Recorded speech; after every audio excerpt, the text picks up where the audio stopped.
Bacaan liturgi Jumat 17 Juni 2022. Hari biasa, pekan biasa ke-11.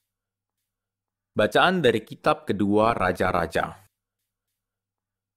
Setelah Ahazia, Raja Yehuda mati terbunuh, maka ibunya Atalia bermaksud membinasakan seluruh keturunan raja.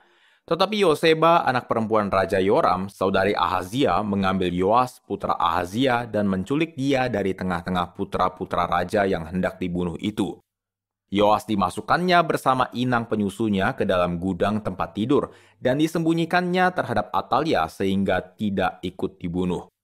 Maka tinggallah ia 6 tahun lamanya bersama inang penyusunya dengan bersembunyi di rumah Tuhan, sementara Atalia memerintah negeri. Pada tahun yang ketujuh, Yoyada, kepala para imam di Yerusalem, mengundang para kepala pasukan 100 dari orang Kari dan dari pasukan bentara. Mereka disuruhnya datang kepadanya di rumah Tuhan. Ia mengikat perjanjian dengan mereka dengan menyuruh mereka bersumpah di rumah Tuhan. Kemudian diperlihatkannya lah putra raja itu kepada mereka. Para kepala pasukan itu melakukan tepat seperti yang diperintahkan Imam Yoyada. Masing-masing mengambil orang-orangnya yang selesai bertugas pada hari Sabat bersama-sama dengan orang-orang yang masuk bertugas pada hari itu. Lalu datanglah mereka kepada Imam Yoyada. Kepada para kepala pasukan itu, Yoyada memberikan tombak dan perisai-perisai kepunyaan Raja Daud yang ada di rumah Tuhan. Kemudian para bentara masing-masing dengan senjata di tangan mengambil tempatnya di lambung kanan dan kiri rumah itu, dengan mengelilingi mezbah dan rumah itu untuk melindungi raja. Sesudah itu Yoyada membawa putra raja itu keluar, mengenakan jejamang padanya dan memberikan hukum Allah kepadanya. Mereka menobatkan dia menjadi raja serta mengurapinya, dan sambil bertepuk tangan berserulah mereka, "Hiduplah raja!" Ketika Atalia mendengar suara hiruk-pikuk para bentara dan rakyat, pergilah ia ke rumah Allah untuk menemui rakyat. Lalu dilihatnya raja berdiri dekat tiang menurut kebiasaan, sedang para pemimpin dengan para pemegang nafiri berada dekat raja. Dan seluruh rakyat negeri bersukaria sambil meniup nafiri. Maka Atalia mengoyakkan pakaiannya sambil berseru, "Kianat! Kianat!" Tetapi Imam Yoyada memberi perintah kepada para kepala pasukan 100, yaitu mereka yang mengepalai tentara, katanya, "Bawalah dia keluar dari barisan. Siapa yang memihak dia, bunuhlah dengan pedang." Sebab sebelumnya Yoyada telah berkata, "Janganlah ia dibunuh di rumah Tuhan." Maka mereka menangkap Atalia, dan pada waktu ia masuk istana melalui pintu bagi kuda, dibunuhlah ia di situ.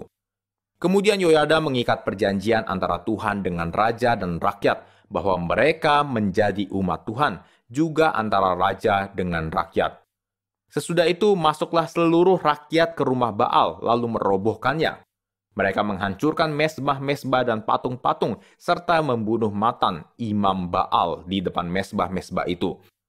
Lalu Yoyada mengangkat penjaga-penjaga untuk rumah Tuhan. Maka bersukarialah seluruh rakyat negeri dan amanlah kota itu setelah Ratu Atalia mati dibunuh dengan pedang di istana raja. Demikianlah sabda Tuhan, syukur kepada Allah. Tuhan telah memilih Sion menjadi tempat kedudukannya. Tuhan telah memilih Sion menjadi tempat kedudukannya. Tuhan telah menyatakan sumpah setia kepada Daud, ia tidak akan memungkirinya. Seorang anak kandungmu akan kududukan di atas tahtamu. Tuhan telah memilih Sion menjadi tempat kedudukannya. Jika anak-anakmu berpegang pada perjanjianku dan pada peraturan yang kuajarkan kepada mereka, maka anak-anak mereka selama-lamanya akan duduk di atas tahtamu. Tuhan telah memilih Sion menjadi tempat kedudukannya. Sebab Tuhan telah memilih Sion dan mengingininya menjadi tempat kedudukannya. Inilah tempat peristirahatanku untuk selama-lamanya. Di sini aku hendak diam sebab aku mengingininya. Tuhan telah memilih Sion menjadi tempat kedudukannya. Di sanalah aku akan menumbuhkan sebuah tanduk bagi Daud dan menyediakan pelita bagi orang yang kuurapi. Musuh-musuhnya akan kutudungi pakaian keaiban, tetapi ia sendiri akan mengenakan mahkota yang semarak. Tuhan telah memilih Sion menjadi tempat kedudukannya. Alleluia, alleluia, alleluia. Berbahagialah orang yang miskin di hadapan Allah, sebab milik merekalah kerajaan Allah. Haleluya, haleluya, haleluya. Inilah Injil suci menurut Matius, dimuliakanlah Tuhan. Dalam khotbah di bukit berkatalah Yesus, "Janganlah kalian mengumpulkan harta di bumi, ngengat dan karat akan merusakkannya, dan pencuri membongkar serta mencurinya. Tetapi kumpulkanlah bagimu harta di surga. Di surga, ngengat dan karat tidak merusakkannya, dan pencuri tidak membongkar serta mencurinya. Karena di mana hartamu berada, di situ juga hatimu berada. Mata adalah pelita tubuh. Jika matamu baik, teranglah seluruh tubuhmu. Jika matamu jahat, gelaplah seluruh tubuhmu. Jadi jika terang yang ada padamu gelap, betapa gelapnya kegelapan itu." Demikianlah sabda Tuhan, terpujilah Kristus.